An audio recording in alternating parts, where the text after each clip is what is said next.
m'appelle Sébastien Bonmarchand, je suis prof à Notre-Dame et j'écris aussi des livres. En voilà quelques-uns. Je vais vous lire 3 textes. Je vais commencer par ce livre-là.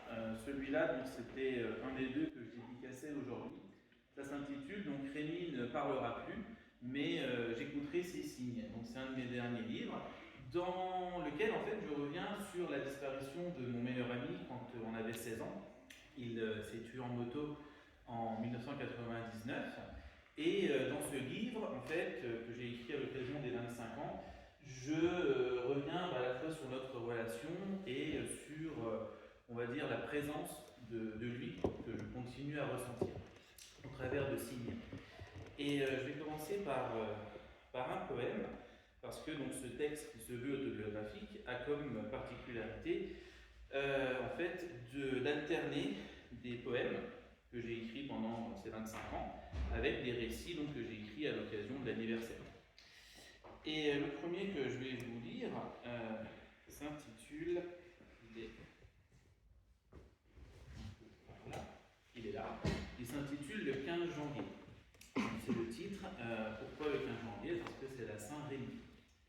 Et je l'ai écrit le 15 janvier 2022.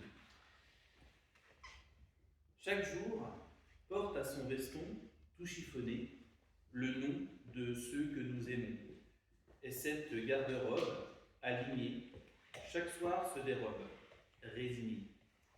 Mais certaines étiquettes, plus cruelles ou coquettes, reviennent le lendemain, ou le mois suivant, l'air de rien. Elles ont dans leur coton le prénom de ceux qui n'en ont plus. Elles se collent à nos cols comme une glu et nous suivent dans les rues où l'on dérive.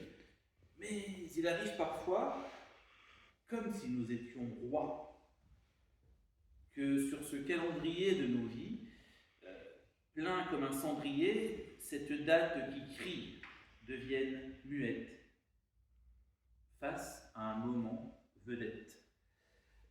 Hier, nous étions le 15 janvier. C'est donc à la Saint-Rémy, prénom de l'ami qui partit en premier, que dans la douce voix de mon fils, pour la première fois, comme un délice, surgit le mot papa. Voilà. En fait,